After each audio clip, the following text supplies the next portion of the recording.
Good day, everyone. Today, we will discuss the religion of Taoism. Let's explore the principles and beliefs of this ancient philosophical tradition. So, what I'm going to discuss is the historical background of Taoism. Who, when, where, and how it is made. So, Taoism is also called as Taoism. Taoism is one of the world's great religion. It was founded in Zhou Dynasty, China, between 500 and 400 years before Christ era. It was founded by Lao Tzu. So he was a semi-legendary Chinese scholar who was a contemporary of Confucius. So he recorded his philosophy in Tao Te Ching. It is a short collection of 81 brief prose poems that summarize the key concepts of Taoism. So, ang Taoism, unique siya among world religions because wala siyang concepts of God, afterlife, or even the supernatural beliefs. So, the Taoism emerged during the 5th century before Christ era. During this time, China was ruled by its longest lasting imperial dynasty, the Zhou Dynasty. This was an important period for Chinese culture. So, in also addition to Taoism, Confucianism and Legalism, two other important schools of Chinese thought were developed at this time. So, Buddhism was also introduced to China from India during this same period. So, many people in China practice a combination of those belief systems. So, along with the worship of traditional songs, gods, and spirits. Next up is the beliefs of Taoism. Taoism's central tenet is Tao, or the idea that the universe's various objects were all created by Tao. Taoists hold that Tao is eternal and immortal. One can attain it via cultivation, experience good fortune, and a happy life here on earth, as well as live on forever in the celestial spheres. Taoists place a high emphasis on gaining merit, doing good things that advance society, and teaching or inspiring others to grow in moral and value systems. The Taoist proverb, by doing 3,000 good deeds, one will accumulate 800 merits. It states that a person must at least carry out 3,000 good decisions in order to achieve this condition of perfection and become immortal. Kagaya ng mga naunang reliyon, ang Taoism ay may iba't iba ring ritual at practices na isinasagawa. At narito ang 5 practices na isinasagawa ng Taoism. Ang una ay ang pagsunod sa Wu Wei. Ang Wu Wei ay isang konsepto sa Taoism na nagpapahiwatig ng pagiging natural at hindi pagsasakripisyo sa mga persona ng kalikasan.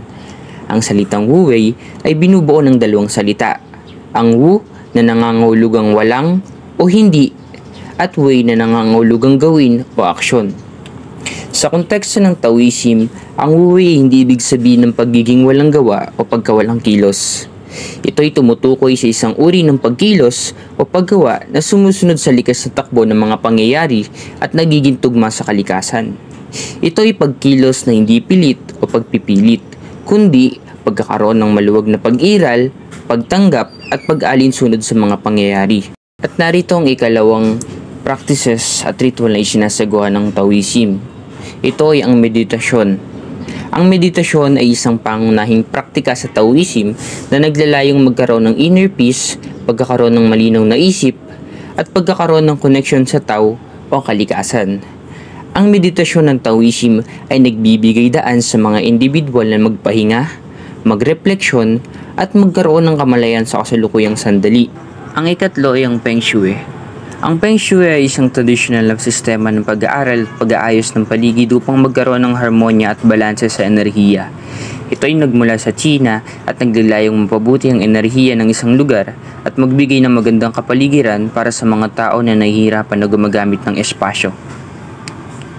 Ang salitang Feng Shui ay binubuo ng 2 salita. Ang Feng na nangangahulugang hangin at Shui na nangangahulugang tubig.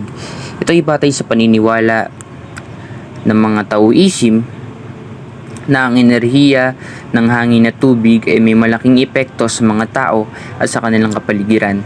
Ang pangapat ay ang Tai Chi at Qigong. Ang Tai Chi at Qigong ay mga traditional na praktika ng katawan, isip at enerhiya na nagmula sa China. Ito ay mga serye ng mga malambot at malalambot na mga paggalaw, pagsasanay ng paghinga at pagkakaroon ng kamalayan na naglalayong mapabuti ang kalusugan, kausayan at pagkakaroon ng balanse sa buhay.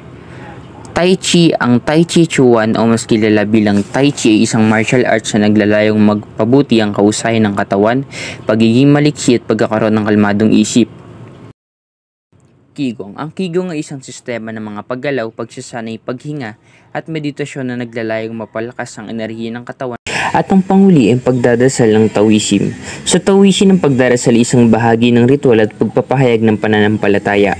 Ang mga Taoist na dasal ay naglalayong magkaroon ng koneksyon sa mga Diyos, mga espiritu at sa Tao mismo.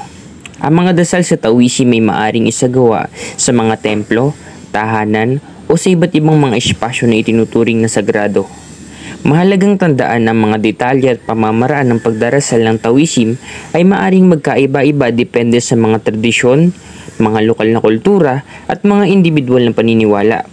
Ang mga Taoist na leader at mga practitioner ay maaring magbigay ng gabay at tulong sa mga tamang ritual at panalangin na angkop sa mga pangangailangan at paniniwala ng mga individual.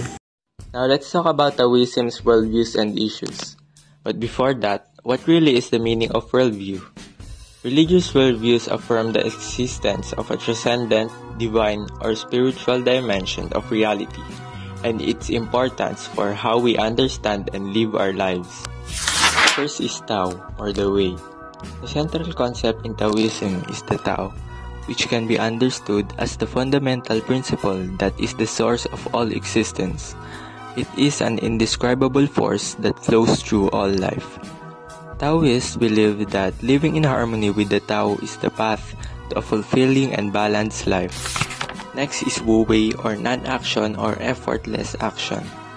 Wu Wei refers to a state of being where actions are perfect in harmony with the flow of the cosmos. It emphasizes the spontaneity and effortlessness, encouraging individuals to align with the natural order rather than against it. One example of Wu Wei is meditation. Meditation is a practice that involves focusing or clearing your mind using a combination of mental and physical techniques or being in the zone.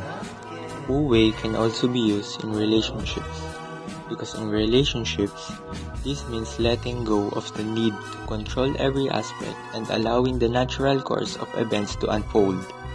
It involves cultivating a deep sense of trust in your partner and the journey you're undertaking together. Third is Yin-Yang. Most of us have probably seen this symbol at least once in our life, because Yin-Yang are often used in Chinese films before or even in the present day. This principle highlights the interdependence of opposites. Yin and Yang are complementary forces that create balance and harmony in the universe. Understanding and maintaining this balance is crucial in Taoist practice. Lastly is nature and simplicity. Taoism advocates for a life close to nature and simple living. It teaches that true wisdom and happiness come from observing and emulating the simplicity and tranquility found in the natural world. Moving on to issues of Taoism. First issue of Taoism is globalization. As Taoism spreads beyond China, faces the challenge of maintaining its cultural integrity while adapting to different cultural contexts. This global spread can lead to misunderstanding or misinterpretations of Taoist concepts. The second issue is decline in traditional knowledge. The younger generation may not be as interested in traditional practices and teachings. There is a risk that the deep knowledge and practices of Taoism may be lost if they are not adequately transmitted and adapted to engage new generations. Addressing these issues requires a careful balance between preserving the core teachings of Taoism and adapting them to meet the needs and context of contemporary society. Overall, Taoism offers a comprehensive framework for understanding the universe and living a balanced, harmonious life. Its timeless principles continue to resonate and find application in addressing the complexities of the modern life universe.